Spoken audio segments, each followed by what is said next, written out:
Bonjour à tous et bienvenue dans ce nouvel épisode d'Art et Culture, le podcast des amateurs d'art et des curieux, avec Célia Morand.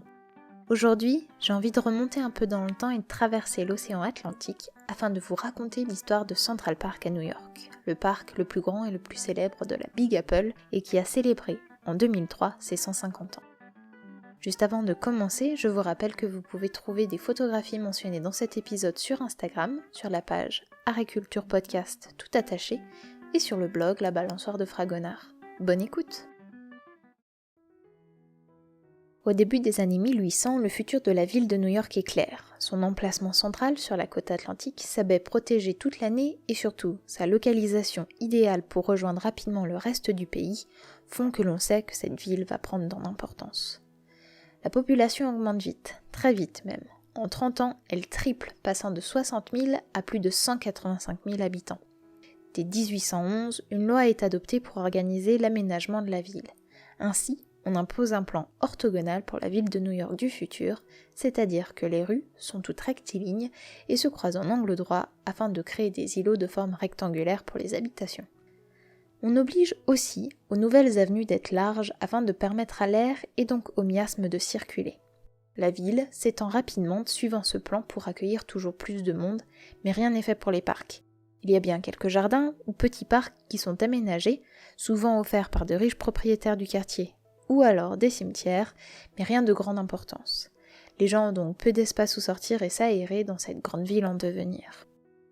En juillet 1844, en pleine période de grosse chaleur, chose habituelle dans la région, des articles sont publiés dans de nombreux journaux afin de demander la création d'un parc qui permettrait à la population new-yorkaise de se rafraîchir à l'abri des arbres, autour de lacs ou au cours d'eau et surtout se divertir.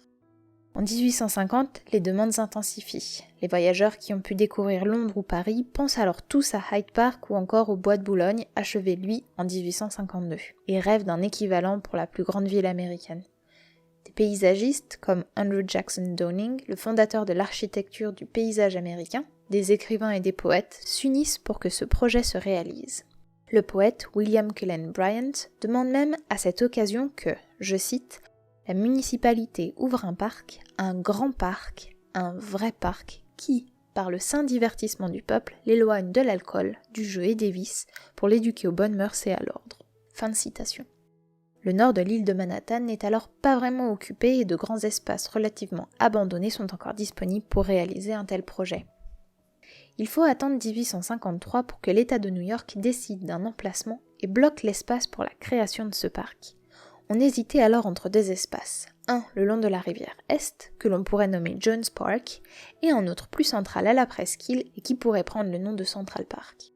On choisit finalement de construire le second parc et on bloque son emplacement entre la 5e et la 8e avenue pour les axes Est et Ouest, et entre la 59e et la 106e avenue au nord et au sud. Le parc est alors censé faire plus de 120 hectares de superficie et coûte quand même à la ville plus de 5 millions de dollars. Cet espace est alors, je cite, « une terre en friche laide et répugnante », comme le dit William Cullen Bryant, le poète cité un peu plus tôt. Il est en effet couvert de marécages avec de grands espaces rocheux qu'il faudra détruire pour mener le projet à bien. Mais que faire sur cette superficie ? En 1857, afin de répondre à cette question, un concours est organisé afin de trouver le plan idéal pour ce parc. Afin d'avoir le plus grand nombre de participants, les organisateurs vont même faire de la pub dans les journaux locaux avec l'indication des sommes à gagner pour les 4 premiers du concours, allant de 2 000 $ pour le premier à 500 $ pour le quatrième. Quelques contraintes sont cependant imposées. Une réserve d'eau, au moins 4 routes qui traversent le parc d'est en ouest, permettant le passage plus facile des véhicules d'un côté à l'autre du parc, un espace dédié pour les parades avec des dimensions précises, 3 espaces de jeu, des fontaines, des jardins de fleurs et des emplacements dédiés dans le futur à un espace d'exposition. Le tout dans un budget de 1,5 million de $. La date limite pour les soumissions de plans était initialement au 1er mars 1858. Cependant, entre-temps, la commission ajoute une contrainte aux participants. Il fallait en plus chiffrer le coût de la construction des routes et pour la préparation des sols dans leur création, leur demandant donc plus de temps. La date limite est donc poussée à 1 mois plus tard, au 1er avril 1858. Au total, 33 plans sont proposés. Parmi eux, 17 ont été réalisés par des New-Yorkais, 12 sont faits par des employés du parc, mais au plus grand regret des organisateurs, aucun architecte paysagiste européen ne s'est penché sur la question et a proposé quelque chose. Afin d'être certain de ne rien manquer, les organisateurs ont par la suite demandé à des consultants, ayant travaillé sur le parc du Bois de Boulogne et sur le parc de Birkenhead à Liverpool, de venir les aider. Malheureusement, aucun d'entre eux ne se déplaça en Amérique. Peu de plans ont traversé le temps et sont visibles aujourd'hui, mais laissez-moi vous parler rapidement du plan de John Rink. Son plan ressemble plus à un tapis persan qu'à un parc. Il est vraiment splendide sur le papier, avec ses espaces verts en forme de mandala ou d'étoiles. On aurait l'impression de se balader dans le monde d'Alice au pays des merveilles. Mais les routes ne semblent pas différenciées entre celles pour les piétons et les cavaliers et les calèches. Oui, les voitures n'existent pas encore. Et les espaces ne sont pas vraiment adaptés pour permettre aux gens de se divertir avec l'absence de pelouse qui était demandée. Le plan, qui est finalement accepté pour le projet, s'appelle Greensward, ou tapis de verdure en français, et a été pensé et repensé par Calvert Vaux et Frederick Law Olmsted. Laissez-moi vous présenter un peu mieux qui étaient ces deux hommes. Calvert Vaux, né en 1824 en Angleterre, est à l'origine du concours. C'est lui qui, en effet, a insisté auprès de la commission du parc afin d'organiser cette compétition avec un prix à la clé pour le vainqueur. Vaux a pendant un certain temps été l'assistant d'Andrew Jackson Downing, le paysagiste américain. Vous vous rappelez, c'est un des hommes à l'origine du parc, quand il cherchait un assistant à Londres qui pourrait le suivre ensuite aux États-Unis. Vaux accepte et suit Downing en Amérique. Les deux hommes vont ensuite rapidement devenir associés jusqu'à la mort de Downing en 1852. Vaux sait donc de quoi il parle quand il présente un plan paysager. De l'autre côté, nous avons Frederick Law Olmsted, né en 1822 dans le Connecticut. Il explique dans ses mémoires que son intérêt pour la nature est venu grâce à ses parents qui appréciaient particulièrement les paysages naturels. Il a ensuite reçu une ferme offerte par son père qu'il utilisera principalement comme pépinière jusqu'en 1854. Par la suite, il réalise un grand voyage qui aura un énorme impact sur lui. Il parcourt les îles britanniques et leurs parcs impressionnants, réalisés par Capability Brown, ou découvrir les travaux de Joseph Paxton à Chatsworth, par exemple, et le nord de l'Europe à pied pendant 6 mois et écrit un livre sur cette expérience.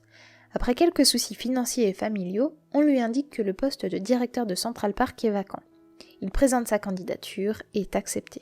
C'est par ailleurs grâce à lui que le parc est plus grand que le plan initial.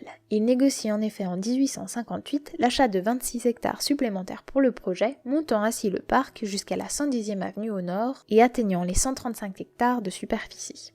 Vaux et Olmsted vont donc travailler ensemble sur la construction du parc qui va durer plus de 19 ans. L'aménagement du terrain est complexe. Comme indiqué un peu plus tôt, le terrain est compliqué à travailler entre les marécages et les énormes rochers. Ce sont 300 000 m3 de roches qui sont détruits à l'explosif pour libérer l'espace nécessaire. Mais il faut aussi drainer toute la superficie du parc afin de ne plus avoir affaire aux marécages. Enfin, puisque le sol était pauvre, ce sont 3 millions de mètres cubes de terre qui sont déplacés pour la création du parc.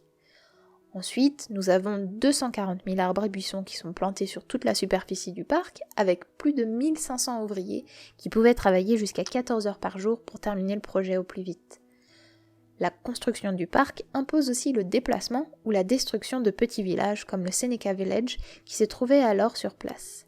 Habité par des populations relativement pauvres, aux origines afro-américaines, mais aussi irlandaises et allemandes, ce sont environ 1600 personnes qui sont expropriées pour cause d'utilité publique en 1857. La principale innovation que l'on observe dans ce parc est la différenciation des diverses voies de circulation.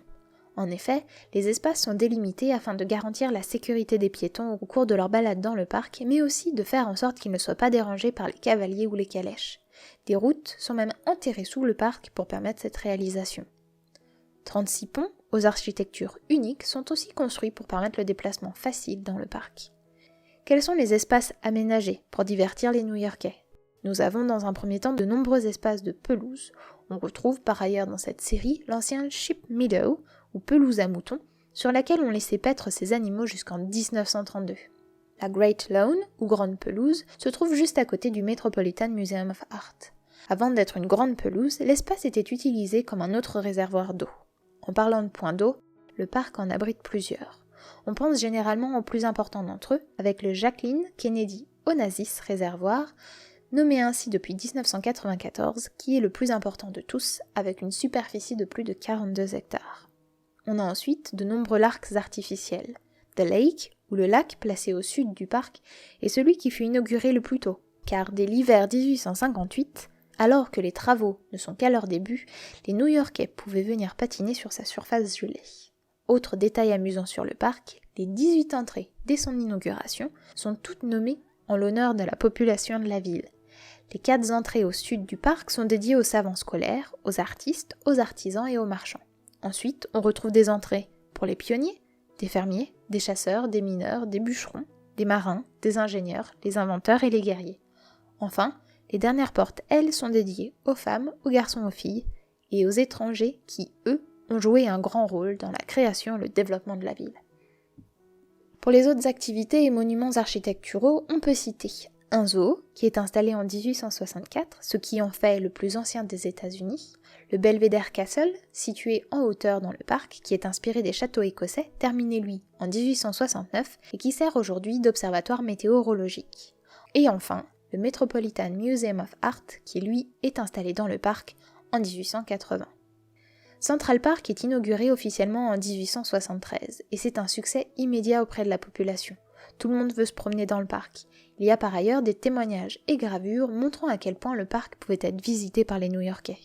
Par la suite, des clubs utiliseront l'espace pour pratiquer leur sport. Et c'est le cas par exemple des clubs cyclistes féminins qui occupent les allées de Central Park au cours des années 1890 et qui choquent les passants à cause de leur tenue considérée comme immorale, nécessaire pour pratiquer leur sport.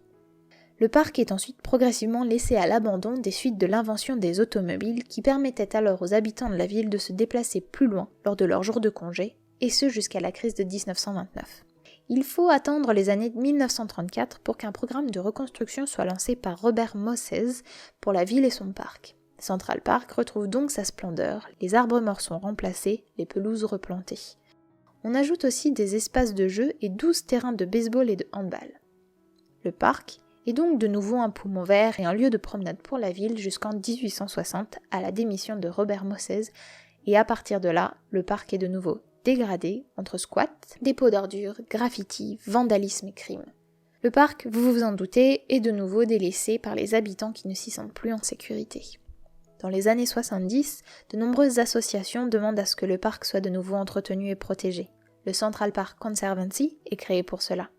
Leur but est de récolter des fonds pour entretenir et financer les travaux afin de maintenir leur oasis de verdure en pleine ville. Depuis, le parc a retrouvé toute sa magnificence et il accueille de nos jours plus de 37,5 millions de visiteurs par an, faisant de lui le parc américain le plus visité. J'espère que cet épisode vous a permis d'en apprendre un peu plus sur la création de Central Park, le poumon vert de New York. Si vous souhaitez en savoir un peu plus sur les fondateurs du parc et sur son organisation au temps de sa construction, le Metropolitan Museum avait organisé une exposition en 2003 pour les 150 ans du parc et le catalogue de l'exposition, avec toute l'histoire, est accessible en ligne. N'hésitez pas à vous abonner à Agriculture sur votre plateforme d'écoute préférée pour ne rater aucune sortie et à me suivre sur Instagram sous le pseudo Agriculture Podcast tout attaché ou sur Facebook sur La Balançoire de Fragonard pour des posts quotidiens sur divers thèmes artistiques ou culturels et surtout les annonces des prochains podcasts. À bientôt pour de nouvelles découvertes.